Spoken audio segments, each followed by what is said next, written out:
할렐루야. 안녕하십니까 화평의 성도 여러분.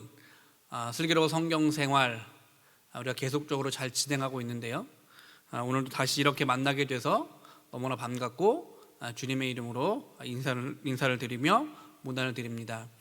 오늘 우리가 배울 내용은 사무엘하 17장부터 열왕기상 4장까지의 내용을 우리가 함께 배우며, 또한 이 한 주 동안 성경을 2장씩 읽으며 나아갈 텐데, 그렇게 오늘도 공부하며 나아가기 전에 우리가 늘 매번 준비하고 또 가지고 있는지를 확인해야 될 것들이 있는 줄 압니다. 먼저 우리가 공부하기 전에 성경책 준비해 주시고, 또 필기할 수 있는 필기구가 있으시다면 그 필기구 준비해 주시고, 노트도 준비해 주셔서 필요한 사항들을 적으면서 그렇게 공부하며 나아가면 좋겠습니다. 사무엘하 17장부터 열왕기상 4장까지의 내용을 우리가 한번 살펴볼 텐데, 그 전에 이 사무엘하의 전체적인 흐름은 무엇이고 열왕기상의 전체적인 흐름은 무엇인지를 우리가 PPT 화면을 통해서 한번 보시면서 전체적인 개요를 한번 먼저 머릿속에 익히고, 그리고 구체적으로 말씀드렸던 함께 공부해야 할 사무엘하 17장부터 열왕기상 4장까지 내용을 한번 쭉 훑어보는 그런 공부의 방식으로 나아가 보려고 합니다. 그럼 먼저 사무엘하부터 한번 잠시 보도록 할 텐데요, 사무엘하 두 번째 사무엘하입니다. 2 사무엘이라고 이렇게 나와 있는데요, 저자는 미상이에요. 저자는 미상입니다. 히브리 성경에서 사무엘상하는 원래 한 권의 책으로 되어 있었습니다. 그러니까 원래 한 권의 책이었었는데 이것을 헬라어로 번역한 시시빈역에 의해서 두 권으로 나눠지게 되었어요. 혹자들은 이것이 너무나 두꺼워서 반으로 쪼갰다라는 말들도 하는데, 어찌됐건 간에 그 큰 한 권의 책을 두 권으로 나눠서 상하 이렇게 구분하여서 지금 저희가 그렇게 사용하고 있는 것이죠. 주제는 신정국가의 이상적인 왕의 전형인 다윗 왕이 통한 하나님의 통치와 하나님 나라의 왕권의 확장에 대해서 그렇게 사무엘하에서는 쭉 보여주게 되어집니다. 하나님께서 다윗을 통해서 어떻게 하나님의 나라를 통치하시는지, 그리고 다윗을 통해서 이스라엘의 선택된 민족들의 국가가 어떻게 확장되어지는지를 잘 보여주고 있는 성경이다라는 것을 우리가 알 수 있습니다. 그래서 핵심 단어는 당연히 다윗 언약입니다. 하나님께서 다윗과 언약을 맺으셨던 그 언약들을 다윗을 통해서 하나하나 지켜나가시며 나라를 확장케 하시는 그런 놀라운 내용들이 그렇게 담겨져 있기 때문에 하나님께서 다윗하고 맺은 그 다윗 언약이 핵심 단어다라고 그렇게 말씀드릴 수 있을 거예요. 내용은 이렇습니다. 내용은 사울 왕가의 몰락으로 시작된 본서는 하나님의 주권적 선택으로 왕위에 오른 이스라엘의 두 번째 왕 다윗에 의해 성취된 통일 이스라엘 왕국의 번영과 함께 이 속에서 일어나는 다윗 개인과 그 왕가의 부패와 타락을 기록한 인물 중심의 역사서이다라는 것이죠. 말씀드렸던 것처럼 이스라엘 백성들이 왕을 원했습니다. 하나님께서는 그렇게 하지 말라라고 말씀하셨지만 그들이 너무나 왕을 원했기에 사울이라는 왕을 허락했지만, 사울이 몰락하게 되어지고 사울이 타락하게 된 이후에 하나님께서 다윗을 선택하시고 다윗을 통해서 이 이스라엘 백성들, 이 이스라엘을 더욱더 확장시키시고 또한 더욱더 막강하게 만들어 주십니다. 그 이후에 계속적으로 그렇게 하나님의 말씀을 잘 섬겼으면 좋았을 텐데 여전히 그렇지 못하고 솔로몬부터 시작되어지는 왕가의 가문들이 패망하게 되어지고 타락하게 되어진 것들을 인물 중심으로 그렇게 기록해 놓은 역사서이다라는 것들을 우리가 좀 기억하면 좋을 것 같아요. 개요는 이렇죠. 1장부터 10장까지가 다윗의 승리입니다. 다윗이 왕위의 즉위가 되어지고 그것이 정말로 강화되어져서 하나님께서 다윗에게 완전한 왕권을 부어주시는 그런 놀라운 장으로 기록되어져 있고, 11장부터 20장까지는 다윗의 범죄와 하나님의 징계입니다. 다윗도 여전히 하나님의 사람이었지만, 그렇게 하나님의 마음에 합한 사람이었지만 그도 인간이었음을 여실히 보여주는 장이 11장부터 20장까지 나오게 되어지고, 하나님께서 긍휼히 여기시지만 죄에 대한 심판은 정확하게 하신다는 내용이 여기 이 11장부터 20장까지 내용 가운데 담겨져 있습니다. 또한 21장부터 24장을 통해서 다윗의 말년의 이야기들을 그렇게 쭉 다루게 되어지는데, 오늘 우리가 함께 공부하고 함께 읽어나갈, 그리고 함께 내용을 훑어나갈 것들이 이 2번, 3번의 개요 안에 들어있다는 것들을 좀 기억해 주셨으면 좋겠고, 내용을 한번 살펴보면 이렇죠. 내용은 이렇습니다.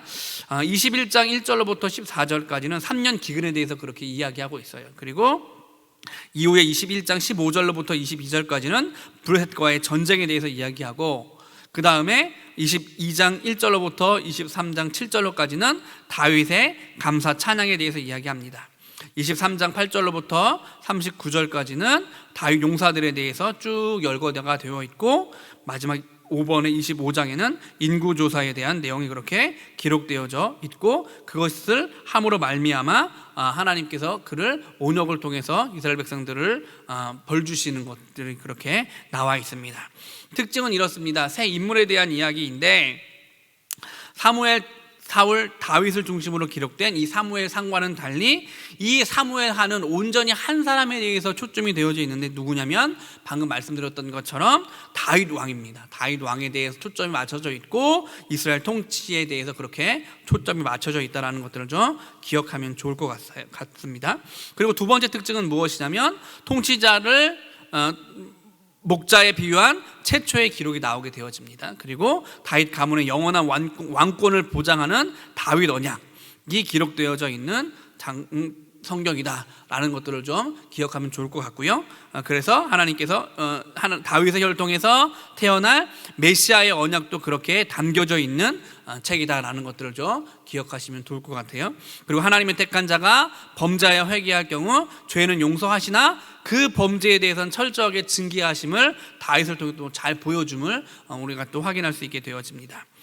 또한 마지막 특징으로는 하나님과의 언약을 통치 이념으로 삼았던 여호와의 마음에 합한 왕 다윗, 구약은 이 다윗에 대해 모세의 다음으로 방대하게 기록되어져 있는 사무엘하라는 책이라는 것을 좀 기억하며 나아갔으면 좋을 것 같고요. 한 가지 더 부록으로 말씀드리면, 지금 우리가 배워야 할 왕이 어떤 순서로 되어져 있냐면, 왕에 사울이 있고 다윗이 있고 솔로몬이 있고 이스보넷이 있고 압살롬이 있다. 그리고 그 다윗 왕의 보좌에 있던 군대 장관들이 누가 있냐면 아브넬, 요압, 분하야, 아브넬, 아마샤, 이렇게 그 왕들을 보좌하며 나라를 지켰던 왕들이 있다는 것들을 부록으로 알고 우리가 공부하며 또한 책을 읽어가며 성경을 읽어가며 좋을 것 같습니다. 일단 그렇게 우리가 사무엘 하에 대해서 한번 알아봤고요. 우리가 또한 이제 전체적으로 다루진 않지만 열왕기 1장부터 4장까지 다루긴 하지만, 그것에 대한 내용의 기본적인 이 열왕기상이 어떤 책인지에 대한 내용을 또 알고 가는 것들로 필요할 수 있을 것 같아서 그 내용을 잠시 말씀을 드리면, 저자는 역시 미상이에요. 저자는 역시 미상이고, 다만 왕상, 삼상 그리고 대상처럼 원래 한 권의 책이었으나 앞서 말씀드렸던 사무엘상이나 사무엘하처럼 70인역이 번역되었을 당시에 두 권의 책으로 나뉘어졌다, 이렇게 우리가 알고 있으면 될 것 같아요. 주제는 솔로몬의 통일 왕국과 이제는 분열된 이스라엘 왕국에 대해서 열왕기 상과 열왕기 하에서는 그렇게 말씀해 주고 있습니다. 핵심 단어는 당연히 통일 왕국이 분열되었기 때문에 분열된 왕국의 분열이라고 그렇게 말씀드릴 수 있을 것 같아요. 특징을 좀 한번 살펴보도록 하겠습니다. 그렇다면 열왕기 상의 특징은 어떤 특징이 있는지를 한번 좀 저희가 살펴보면, 왕국 분열이나 패망의 원인이 외부적 요인이 아니라 우상 숭배로 인해 내부적 타락에 있으며, 이 이스라엘의 흥망성쇠가 오직 하나님의 언약 준수의 여부에 달려 있음을 이 열왕기상은 아주 여실하게 명백하게 알려주고 있다. 이것이 첫 번째 특징이 될 수 있을 것 같아요. 또한 열왕기는 다윗의 첫 후계자로 시작되어져서 다윗 가문의 마지막 후계자로 끝나는 책, 그 끝을 보게 되어져서 분열되어지고 망하게 되어지는 것까지 열왕기 상하를 통해서 보게 되어진다라는 것들이 특징일 수 있을 것 같아요. 세 번째는 열왕기 이 상은 성전 건축을 시작해서 성전에 불타는 것도 여전히 보여주게 되어집니다. 하나님의 은혜 가운데 성전이 건축되었지만 그걸 지키지 못하고 타락해서 우상 숭배해서 그 성전이 무너지는, 그 성전이 불타버리는 안타까움을 경험하게 되는 것이 이 열왕기에 그렇게 고스란히 담겨져 있습니다. 마지막으로는 열왕기는 남유다와 북이스라엘 두 왕조를 연대기적, 그죠? 동시대적으로 번갈아가며 기록하고 있다라는 것이 아주 특징일 수 있어요. 그리고 각 왕에 대한 설명 시 시작과 끝은 일정한 공식이 반복되어서 사용되어지고 다윗의 생애와 통치는 각 왕들을 비교하고 판단하는 기준이 되어져 있다는 거예요. 그러니까 무슨 말씀이냐면 어떤 왕이 잘했으면 다윗과 같이 잘했더라, 어떤 왕이 잘했으면 다윗과 같지는 않았더라, 뭐 이런 기준이 되는 기준점을 다윗으로 잡고 있다라고 우리가 기억하면 좋을 것 같습니다.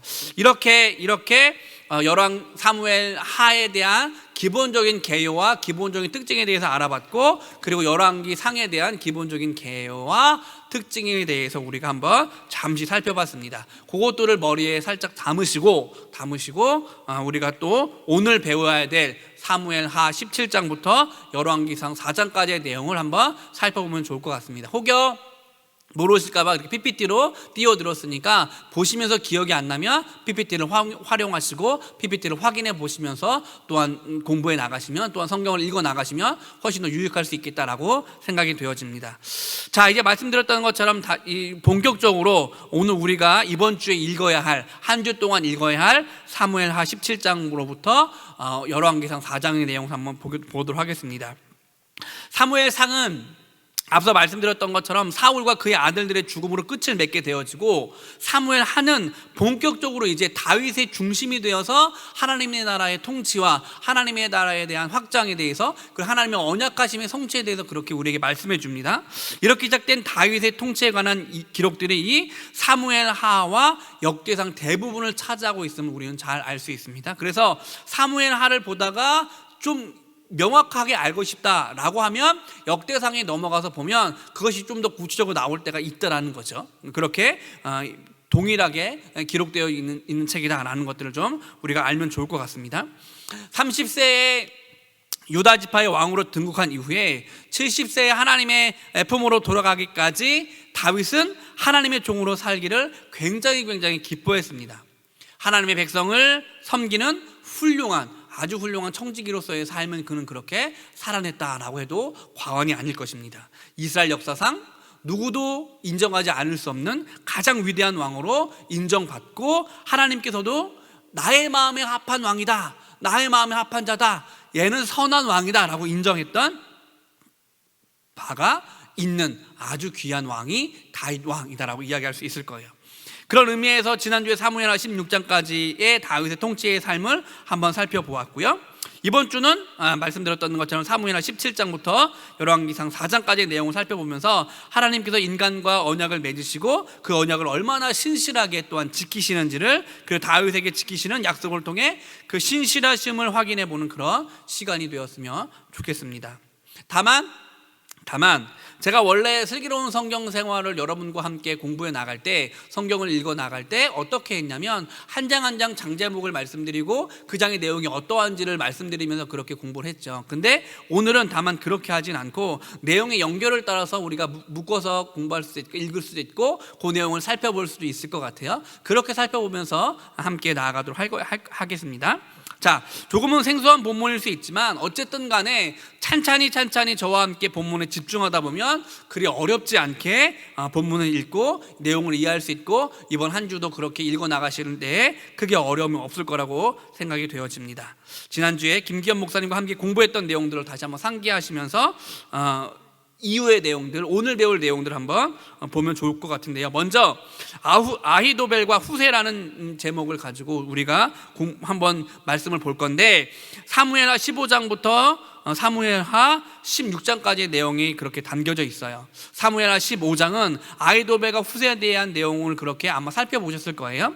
압살롬을 피해 예루살렘을 빠져나와서 피신길에 오른 다윗에게 정말로 청천벽력 같은 소식이 떨어지게 되어집니다. 지금 압살롬을 피해서 살기에도 너무나 힘들고 어렵고 오늘 내일 하는 이런 상황에서 들려오는 소문이 좋은 소문이어야 되고, 들려오는 소식이 좀 이제 돌아와도 된다, 이제 황궁해도 된다, 이런 소식이어야 되는데 전혀 다른 청천벽력 같은 소식이 들려오게 되어집니다. 그것은 무엇이냐면 바로 압살롬이 무서운 기세로 쫓아오고 있다는 것이죠. 그런데 그런 다윗에게 압살롬의 세력이 아히도벨이 가담했다는 정보까지 들려오게 되어집니다. 지금 압살롬을 피해서 도망가기도 너무나 극박한 상황인데 압살롬의 세력에 누가 가담했냐면 아히도벨이라고 하는 사람이 가담하게 되었습니다. 이것은 다윗이 복귀할 수 있는 가능성이 난관에 부딪힌 것을 의미하는 거예요. 아히도벨은 어떤 사람이냐면 물론 그 전에 배우셔서 아시겠지만 다시 한번 말씀드리면 전국의 한눈에 들여다보는 시대의 책략가였고 모략가였습니다. 그러니까 모든 전술과 전략을 어떻게 정치를 해야 되고 어떻게 살아나가야 되는지에 대해서 완전하게 정통한 사람이 바로 이 아히도벨이라는 인물이었습니다. 다윗은 그런 책사 아히도벨이 얼마나 치밀하게 쿠데타 성공을 구사할 것인가에 대해서 누구보다 더 잘 알고 있었죠. 그런데 그런 아히도벨이 압살롬의 손에 넘어갔다라는 소식이 들려왔으니 이 얼마나 청천벽력 같은 소식이 아닐 수 없겠냐라는 것입니다. 그래서 급기야 다윗은 사무엘하 15장 31절에 이렇게 얘기해요. 여호와여 원컨대 아히도벨의 모략을 어리석게 하옵소서라고 이야기합니다. 얼마나 아히도벨의 지략과 모략이 뛰어났으면 하나님께 어떤 기도를 드리냐면, 하나님 제발 이 아히도벨이 고민하고 궁리에서 내놓는 그 계략과 계책과 전략과 모략들이 그냥 숲으로 돌아갈 수 있으면 좋겠습니다. 그의 머리가 생각나지 않게 하셨으면 좋겠습니다라고 그렇게 기도하고 있는 거예요. 그런 후에 다윗은 반역군에 대항할 전략을 세우게 되어지죠. 그래서 자신의 오랜 친구 후세를 반역군에 거짓 투항하도록 한 것입니다. 만일 거짓 투항이 사실로 들통나게 되어지면 후세는 단칼에 목숨이 잃게 되어지요. 후세는 이 모든 것을 알았음에도 불구하고 다윗과의 의리를 지키기 위해서, 오랜 친구의 다윗을 도와주기 위해서 기꺼이 그 자리를 자처했고 그것을 감수하게 되어집니다. 아울러 다윗은 후세와 자신의 연락체계도 세우게 되어지는데, 그것은 예루살렘에 남겨둔 제사장 사독과 아비아달, 그리고 그들의 아들들인 아히마아스와 요나단을 통해서 상황을 전달받게 되어집니다. 사실은 우리가 정보가 굉장히 중요할 수 있잖아요, 그죠? 근데 이스라엘에 남겨둔, 예루살렘에 남겨둔 이 아히마아스와 요나단을 통해서 소식을 듣게 되어져. 그 이스라엘의 상황이 어떻게 전개되어지고 있고 내가 언제쯤 돌아갈 수 있을지에 대한 유익한 정보들을 그렇게 받게 되어진다는 것입니다. 당시에 최고의 모사였던 아히도벨, 그리고 다윗의 명령으로 거짓 투항한 후세, 이제 이들의 전략 싸움이 압살롬 반역의 성패를 결정하게 될 거예요. 누가 더 하나님의 은혜 가운데 지략적으로 우세하여서 다시금 황공할지 아니면 완전히 묻히게 될지를 판가름하는 아주 좋은, 극박한 상황에 놓여지게 된 것입니다. 한편 왕궁에서는 아히도벨의 모략이 계속적으로 이어지고 있었어요. 그런 예루살렘을 장악한 압살롬으로 하여금 먼저 다윗의 후궁들과 동침하게 함으로써 압살롬이 왕권을 완전히 장악했다라는 사실과 그가 아버지 다윗과 혈육의 연을 끊었다는 사실을 모든 백성에게 명백하게 알리는 작업을 먼저 하게 되어집니다. 사실은 백성들이 바라볼 때는 압살롬의 아들이기 때문에 어쩌면 아예 모르는 사람들은 다윗에게서 왕권이 넘어갔구나라도 생각할 수 있는 거죠. 그런데 그런 오해와 착각을 할까봐 오늘 이 아히도벨은 그렇지 않다라는 것을 이렇게 보여주는 거. 사실은 왕의 신여를 취한다, 있을 수가 없는 일이에요, 그죠? 그것들을 통해서 다윗과 압살롬의 인연은 끊어졌습니다. 지금 적으로 대하고 있습니다 라는 것들을 알려주고 있습니다. 곧바로 아히도벨의 전략은 또 세워지게 되어지죠. 그 전략은 뭐냐면 바로 속전속결이었습니다. 자신이 군사 1만 명을 데리고 가서 다윗 한 사람만 죽이고 오면 민심이 확실히 돌아설 것이라고 그렇게 이야기합니다.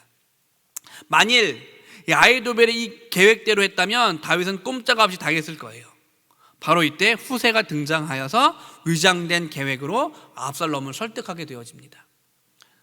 아까 뭐라고 말씀드렸죠? 오랜 친구인 후세가 그쪽으로 들어갔다라고 말씀드렸습니다. 걸리면 목숨을 잃는 상황이었지만 그럼에도 불구하고 다윗을 위해서 적진으로 들어갔다라고 말씀드렸어요. 이런 아히도벨의 모략을 들으니까 큰일 난 거죠. 큰일 난 거예요. 이것들이 정말로 만약에 성공하게 되어진다면 다윗의 인생은 끝이 나게 되어지기 때문에 큰일 났습니다. 그래서 오늘 후세는 이 계획을 덮기 위해서, 이 계획을 전복시키기 위해서 그의 계획을 가지고 압살롬을 설득하게 되어집니다. 여기서 후세는 아히도벨과 정반대의 작전을 다루게 되었죠. 아히도벨의 작전이 무엇이었습니까? 1만 군사를 데리고 급하게 아주 기습적으로 속전속결로 끝내야 됩니다 라고 그렇게 이야기했어요. 어쩌면 그게 100% 맞는 전략인 것이죠. 그런데 이 전략이 성공하면 안 되니까 정반대의 전략을 제시합니다. 그 전략은 다윗은 백전노장입니다. 만약 섣부르게 군대를 동원했다가 패하게 되면 이 쿠데타는 완전히 소생할 수 없을 만큼 패배를 맛보게 될 것입니다. 그렇기 때문에 시간을 두고 대세를 몰아서 완전히 끝내야 됩니다라는 전략을 역으로 후세가 이야기합니다. 결국 압살롬은 고민 끝에 어쩌면 이것이 하나님의 섭리일 수 있고 하나님의 작정하심일 수도 있고 하나님의 은혜일 수 있는데 이 후세의 의견을 압살롬은 선택하게 되어집니다. 그 내용이 바로 사무엘하 17장 14절의 내용이 나와 있고요. 어쨌든 아히도벨은 자신의 모략 대신 후세의 의견이 채택되어지자 사무엘하 17장 23절에 보니까 이렇게 말합니다. 나귀의 안장을 주고 떠나 고향으로 돌아가서 자기 집에 이르러 집을 정리하고 스스로 목매어라고 나와 있죠. 어떻다고요? 스스로 목매어 자결하게 되어집니다. 자결하게 되어져요. 그는 벌써 이 반역의 실패를 내다보는 것이죠. 이미 알고 있었어요. 이 작전은 실패했구나. 이 작전은 실패했구나를 이미 알고 있어요. 내가 제시한, 내가 이야기한 작전대로 하지 않는 이상 이 작전은 실패했구나는 것을 이미 아히도벨은 알았던 것이죠. 그래서 무참하게 처참하게 죽는 대신 본인 스스로 자결하는 길을 선택하게 되어집니다. 그렇게 반역의 실패를 내다보게 죽게 되어지죠. 다윗은 이처럼 노련한 사람과 함께 치열한 현실 한복판에서 정치를 펼치고 있다는 것을 오늘 사무엘하는 우리에게 말씀해주고 있습니다. 더 나아가서 이제 사무엘하 16장부터 17장 후반부를 또한 우리가 함께 다루며 볼 텐데 두 부류의 사람들이 나타나게 되어집니다. 두 부류의 사람이 나타나게 되어지는데 한편 다윗은 피난길에 두 부류의 사람을 만나게 되어져요. 말씀드렸죠. 다윗이 어떤 상황이라고요? 압살롬의 반역을 피해서 피난 다니고 도망 다니고 있는 피난길이라고 말씀드렸습니다. 먼저 만난 한 사람은 그동안 겉으로 드러나지 않았지만 베냐민 왕가의 복원을 꿈꾸며 아직도 다윗의 정통성을 인정하지 않고 있던 어쩌면 반체제 세력이었던 사울의 족속에, 사울의 그 혈통에 있는, 사울의 그 민족에 있는 우두머리인 시므이였습니다. 시므이. 다윗이 자신의 내각과 함께 공과 의를 정치를 펼치면서 베냐민 지파를 끌어안기 위해 부단히 노력했음에도 불구하고 여전히 반체제 인사들이 남아 있었다는 거죠. 여전히 반체제 인사들이 남아 있었습니다. 예전에 우리나라도 그랬습니다. 6.25 전쟁 이후에 소위 빨치산이라고 하는 세력들이 남아 있었어요. 잔당들이 남아 있었습니다. 오늘 이 다윗의 왕권에도, 다윗이 펼치고 있는 다윗의 왕국에도 그랬다는 것이죠. 그 세력의 우두머리가 누구였냐면 시므이라는 사람이었습니다.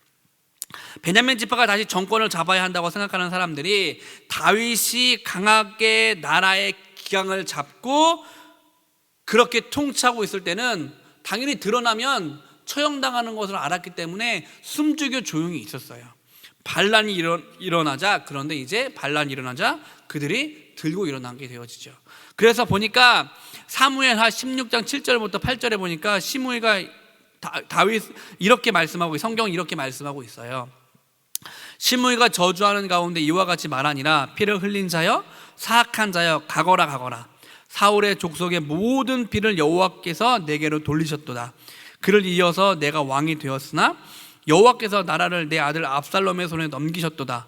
보라, 너는 피를 흘릴 자이므로 화를 자초하였느니라 하는지라. 이게 무슨 말이냐면 시므이가 다윗을 저주하며 퍼붓는 말인 거예요. 거봐. 그렇게 될 줄 알았어. 너는 더 그렇게 될 거야. 더 그렇게 죽을 거야. 더 그렇게 피를 흘릴 거야 라며 저주하며 이야기했던 말이 바로 이 사무엘하 16장 7절로부터 8절까지 말씀의 내용이에요. 다윗의 신하들이 청컨대 나를 건너가서 저 머리를 베게 하소서라고 이야기해요. 다윗이요, 내가 지금 건너가서 저 시므의 목을 베겠습니다 라고 그렇게 이야기하는 거죠. 이 저주가 얼마나 심했으면 다윗이 오늘 피신 다니고 있었을 때 같이 다녔던 신하들이 그렇게 얘기했겠습니까? 그러나 다윗은 내 몸에서 난 자식도 내 생명을 해하려 하는데 하물며 베냐민 지파 사람이겠느냐 하면서 그 죽음을 면케하는 은혜를 또한 베풀게 되어집니다. 그리고 그렇게 덮고 지나가게 되어지죠. 그러면서 아주 중요한 말을 하게 되어지는데 그것이 무엇이냐면 사무엘하 16장 12절에 이렇게 이야기합니다. 혹시 여호와께서 나의 원통함을 감찰하시리니 오늘 그 저주 때문에 여호와께서 선으로 내게 갚아 주시리라 하고. 얼마나 멋있는 고백인지 모르겠어요. 그러니까 이른바 이런 말이죠. 전쟁은 여호와께 속해져 있는 거야. 다만 나는 그의 도구로 사용되는 거야 라는 이야기와 마찬가지인 것입니다. 내가 너무 억울해. 내가 지금 단칼에 가서 그를 죽일 수 있어. 그런데 생명은 내가 자주유지할 수 있는 게 아니야. 하나님께서 원하시면 그 생명을 없으실 수도 있고 그 생명을 오늘 선으로 바꿔서 그를 통해서 내가 이익을 볼 수 있을 거야. 하나님은 분명히 그렇게 해주실 거야 라고 오늘 그렇게 고백하고 있는 것입니다. 다윗이 왜 하나님의 마음에 합한 사람이었고 다윗이 왜 선한 왕이었는지를 이 성경 구절을 통해서 우리가 여실히 확인할 수 있는 것 같아요. 자, 한편 다윗은 촌노인 바르실레 같은 고마운 사람을 만나게 되어집니다. 바르실레는 어려움에 처한 다윗에게 좋은 것을 갖다 주며 그를 환대했고 그를 접대했고 그를 대접해줬던 아주 좋은 사람이었고 그를 통해서 다윗은 그 어려운 그 험난한 그 역경 가운데 있는 피난의 길에서 위로를 받을 수 있었다라는 것입니다. 다윗이 나중에 복귀할 때, 다윗이 나중에 예루살렘 성으로 환대하며 복귀할 때 바르실레와 함께 왕궁으로 가서 좋은 친구로 지내자고 그렇게 권유하였지만 바르실레는 다윗의 요청을 정중하게 거절하게 되어집니다. 이후에 다윗은 솔로몬에게 이런 이야기로 유언을 남겨요. 열왕기상 2장 7절에 보니까 길르앗 바르실레의 아들들에게 은총을 베풀어 저희로 내 상에서 먹는 자 중에 참여하게 하라. 내가 내 형 압살롬의 낯을 피하여 도망할 때 저희가 내게 나왔느니라. 여러분 한번 생각해 보세요. 우리가 돈을 많이 벌어서 권력이 있거나 물질이 풍성할 때는 주변에 친구들이 너무 많아요. 그죠?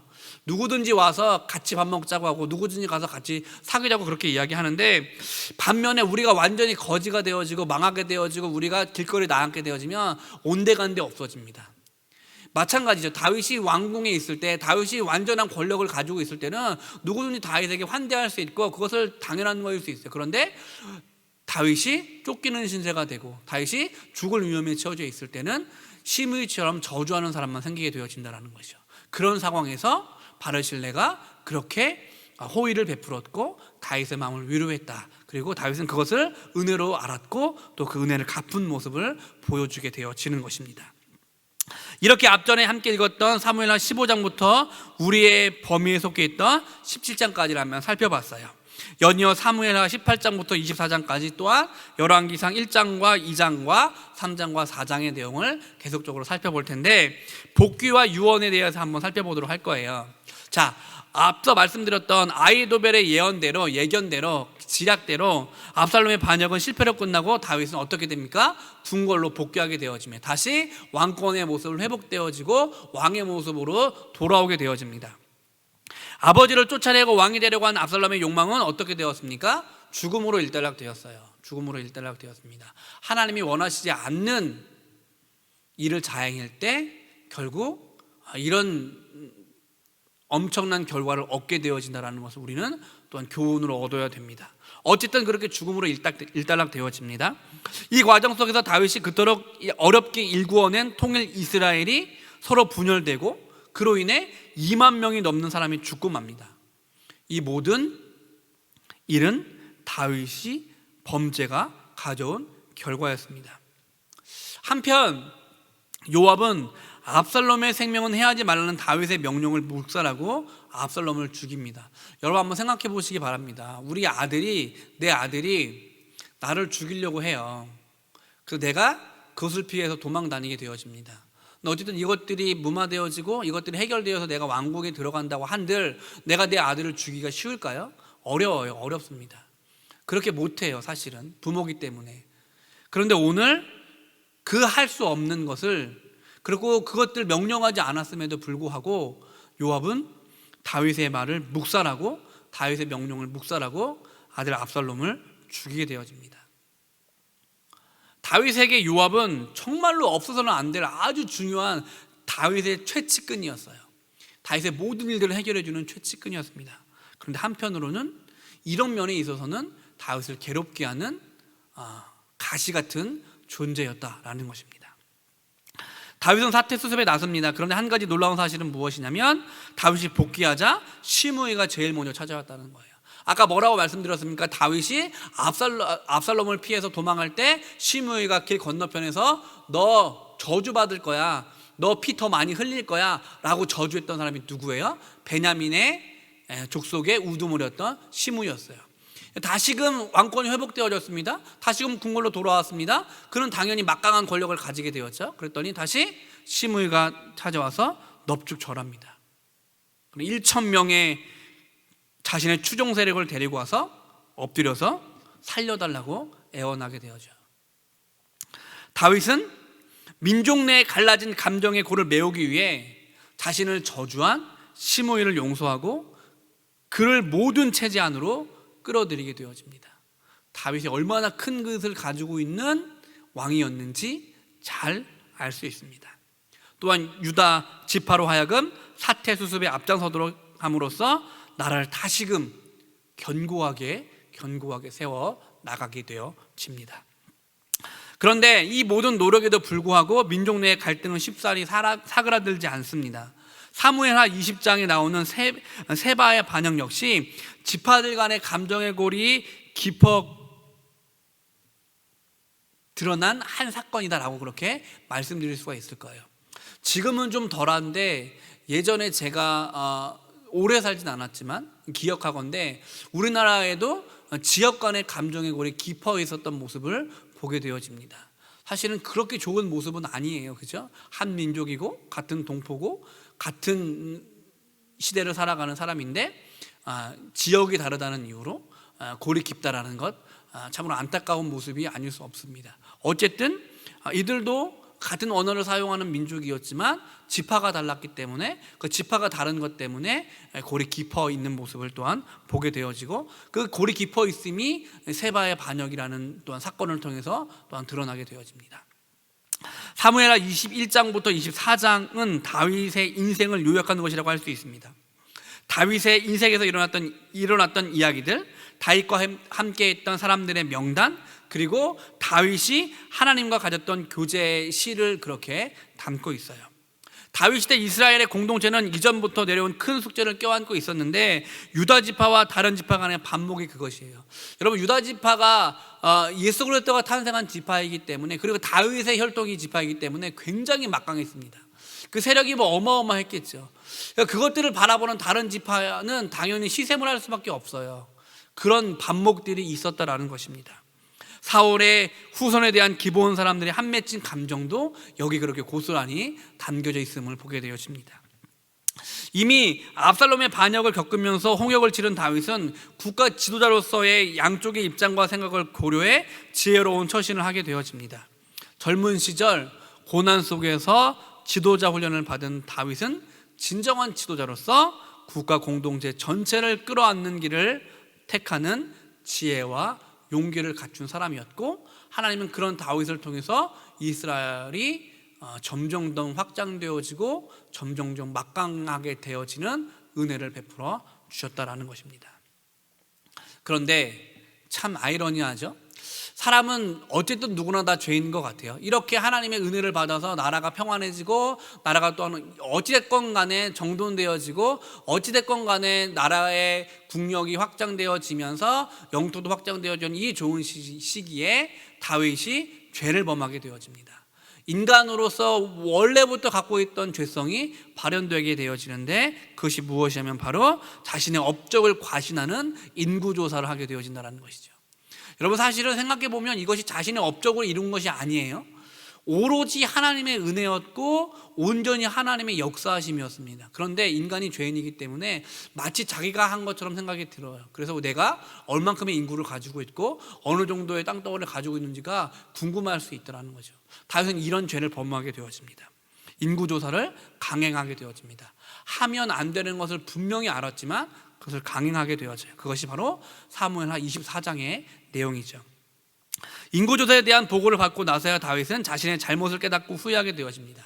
죄를 뉘우친 다윗이 갓 선지자의 말을 따라 아라오나 오노나의 타작마당이라고 하죠. 아리오나의 타작마당에서 단을 쌓게 되어집니다. 이렇게 다윗이 하나님과의 관계를 회복할 수 있었던 아리오나의 타작마당에 그 이후 그 아들 솔로몬이 성전을 건축하게 되어지고, 사실 더 옛날 조상으로 거슬러 올라가면 그곳이 모리아산의 터전이었고 그곳에서 이삭을 바쳤던 곳이었음을 우리가 확인할 수 있게 되어집니다. 파란만장했던, 너무나 파란만장했던 삶을 마감하고 다윗은 모범을 보임으로써 즐거운 마음으로 하나님께 자신의 소유물을 드리는 공동체를 남기게 됩니다. 또한 성전을 지을 수 있는 많은 재물도 아들에게 남기게 되어지죠.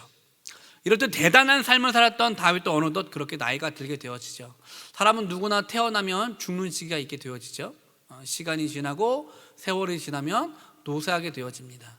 다윗도 어느덧 시간이 많이 흘러서 늙은 노인이 되었습니다. 국가의 기틀을 다지고 영토를 확장하였으며 하나님 신앙에 투철했던 사람 다윗도 이제 후계자를 세우는 마지막 사명만을 남겨둔 때가 됩니다.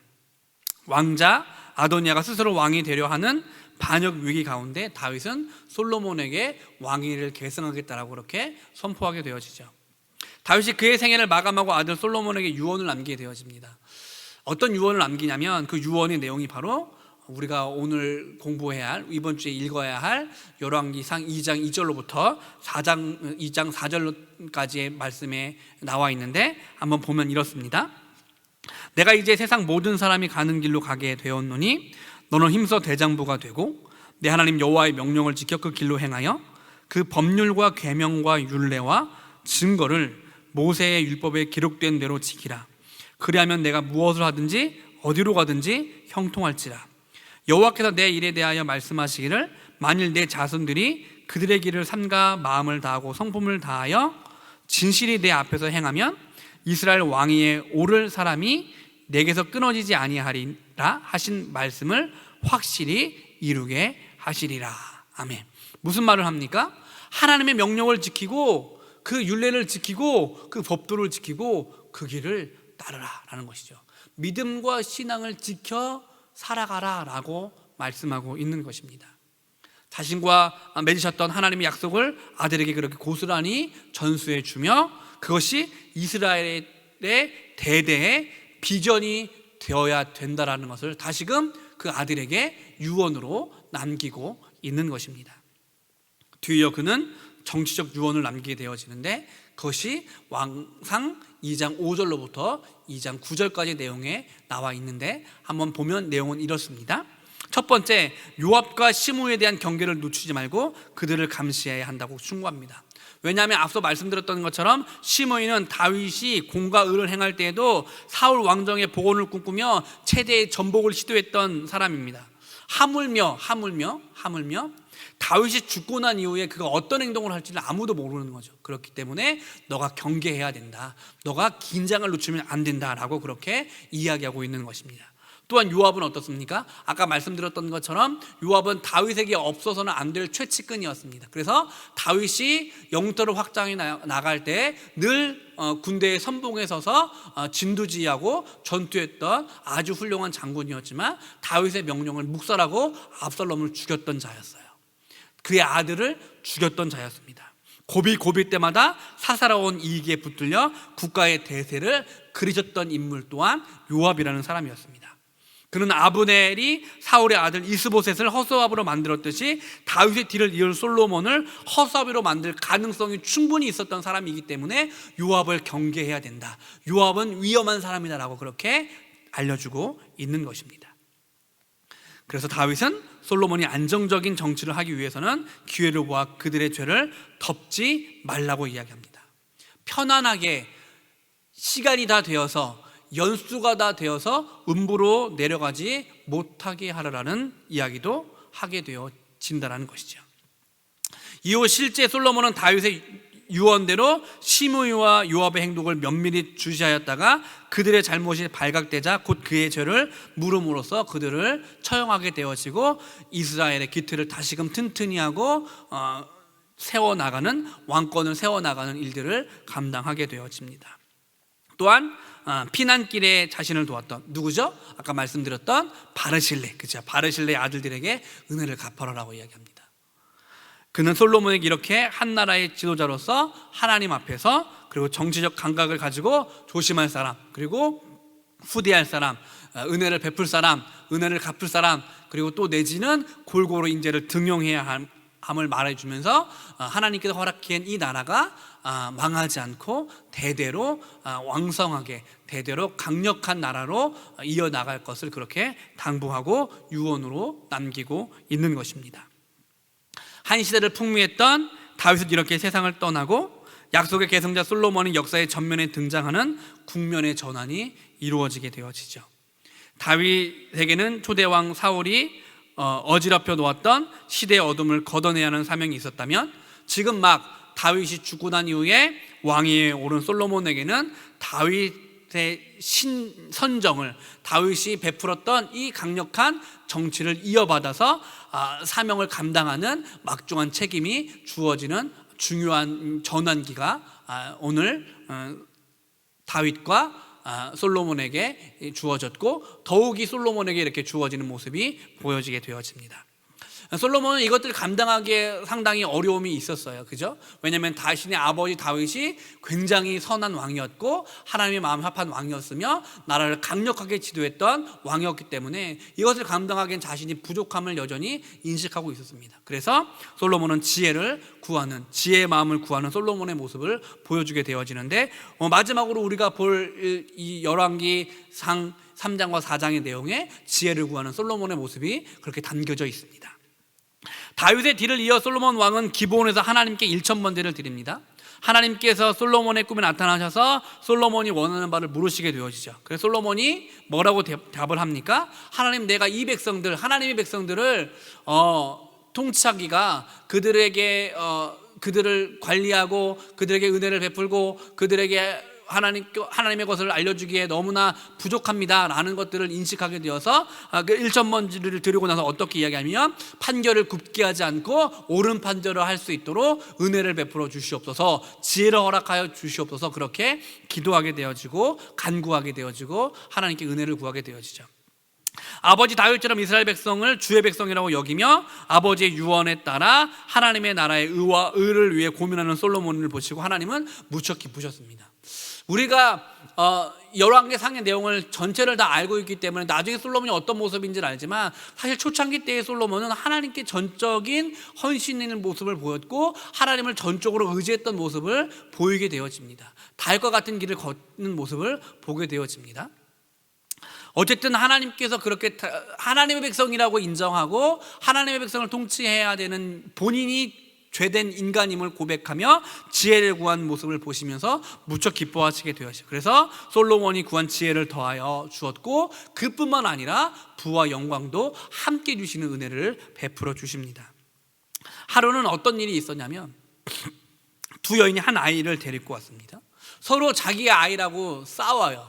그래서 솔로몬에게 이 아이가 누구 아이인지 판결하여 주시옵소서라고 그렇게 이야기합니다. 여러분 한번 생각해 보시기 바랍니다. 한 여인이 동시에 동일한 아이를 낳을 수는 없어요. 누구는 어쨌든 거짓말을 하고 있는 거죠. 사실 이때 거짓말을 판별을 내기가 쉽지 않습니다. 그때 솔로몬은 어떤 판결을 내리냐면, 그렇다면 너희들이 그렇게 서로 너희 아이라고 우기고 주장하고 결코 저 여인에게, 결코 이 여인에게 줄 수 없다고 이야기하면 공정하게 반으로 갈라서 한 여인은 오른쪽 아이를 갖고 한 아이는 왼쪽 아이를 가져라 라고 그렇게 판결을 내리게 되어집니다. 그러자 한 여인이 손을 들고 아닙니다, 아닙니다. 그러면 내가 포기하겠습니다. 이 아이를 저 여인에게 주십시오 라고 이야기하자 솔로몬은 그러면 포기한 저 여인에게 이 아이를 주어라 라고는 판결을 내리고 저 여인이 진짜 어머니임을 가려내는 지혜를 보이게 되어집니다. 다윗이 골리앗이라는 국가의 난제를 해결하면서 백성의 마음을 얻었다면 솔로몬이 이 어려운 사건을 통해 백성의 큰 신임을 받게 되어집니다. 이것이 바로 열왕기상 3장에 나와 있는 내용이에요. 아버지 다윗은 강력한 군사력으로, 아들 솔로몬은 뛰어난 지혜로 이스라엘을 하나님의 나라로 그렇게 세워가고 있음을 우리는 이 열왕기상 3장을 통해서 확인할 수 있게 되어지죠. 오늘 이번 주에 우리가 읽은 마지막 열왕기상 4장은 이스라엘이 역사상 가장 번영했던 시기를 그렇게 묘사해주고 있어요. 유다와 이스라엘 인구는 바닷가의 모래알처럼 굉장히 많아졌고 솔로몬의 통치 범위는 이스라엘 넘어서 그 주변국까지 확장되어지게 되어진다. 그래서 조공을 바치는 나라들이 우후죽순처럼 늘어나게 되어짐을 보게 되어지죠. 전역에서 그렇게 조공을 바치는 모습이 보게 되어집니다. 솔로몬과 그를 돕는 많은 관료들에 의해서 시대가 이렇게 꽃을 피운 것은 물론 솔로몬이 지혜롭게 나라를 잘 다스린 이유도 있었지만 보다 근본적인 요인은 하나님께서 약속하신 그 약속을, 다윗과 언약하신 그 약속을, 아브라함과 약속하신 그 언약을 신실하게 지키고 계심을 보여주는 것이다 라는 것을 우리는 잊지 말아야 할 것입니다. 한 사람인 다윗이, 한 사람인 솔로몬이 나라를 잘 다스려서 부강해졌다, 강력해졌다, 결코 그런 것이 아니고 오직 하나님의 은혜가 그들에게 있었기 때문에 이 나라가 유지되어지고 강력해지고 번영할 수 있었다라는 것들을 우리는 잊지 말아야 할 것입니다. 또한 그의 아버지 다윗이 이루어 놓은 기반 위에 다윗의 신앙이 계승된 결과였음을 또한 우리는 알면 더 좋을 것 같습니다. 이제 하나님의 관심은 솔로몬과 이스라엘 백성들이 하나님께서 주신 풍요로움으로 무엇을 행할 것인가를 향하고 있습니다. 그렇게 열왕기상은 5장, 6장, 7장을 향해 달려나가게 되어지죠.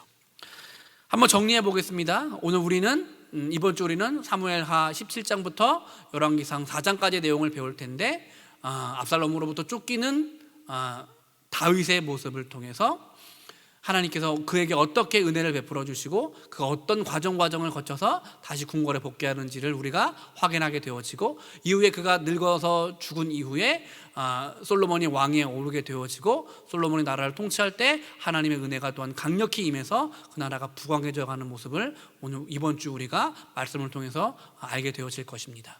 기억해야 될 것은 이것이죠. 결국 하나님의 은혜였다. 결국 하나님의 도우심이었다. 우리가 하나님께 간구하고 우리가 하나님께 매달리고 하나님께 의지할 때 하나님은 그 약속을, 그 신실한 하나님의 온전한 약속을 지켜주신다라는 것을 우리가 오늘 이번 주에 한 주 읽으면서 다시금 깊이 체험하시고 이번 주 한 주 동안 우리가 힘들고 어려운 일이 있다면 이 말씀을 통해서 또한 은혜 받으시고 위로 받으시고 하나님 우리와 함께 하심을 또한 경험하는 복된 한 주가 되어지시기를 주님의 이름으로 축복을 드립니다. 다시 한번 말씀드리기는 이번 주 한 주 동안 말씀을 꼭 하루에 2장씩 읽어 나가시면서 하나님의 은혜를 이 어려운 시기를 견뎌내시며 이겨내시는 귀한 화평의 성도님들 다 되시기를 주님의 이름으로 축복을 드립니다. 기도하겠습니다. 은혜와 사랑이 충만하신 아버지 하나님 감사합니다. 하나님 오늘에게 우리에게 은혜를 베풀어 주셔서 하나님의 놀라운 말씀을 허락하시니 감사합니다. 이번 주에 우리가 슬기로운 성경 생활을 통하여서 말씀 읽기를 계속 이어나갑니다. 사무엘하 17장부터 열왕기상 4장까지를 또한 읽어 나갈 텐데 하루에 2장씩 하나님 변함없이 읽게 하여 주시고 성실하게 읽게 하여 주셔서 그 말씀 가운데 베풀어 주시는 은혜를 경험케 하시고 하나님의 놀라운 능력을 우리 또한 경험할 수 있도록 주님 도와주시옵소서. 하나님을 의지하는 자, 하나님을 경외하는 자, 하나님께 헌신된 자, 하나님 어떻게 보상하시고 어떤 약속으로 어떤 신실함으로 갚으시는지를 오늘 우리가 말씀을 읽어나가며 또한 경험케 되어지는 복된 한 주 되어질 수 있도록 주님 축복하여 주시옵소서.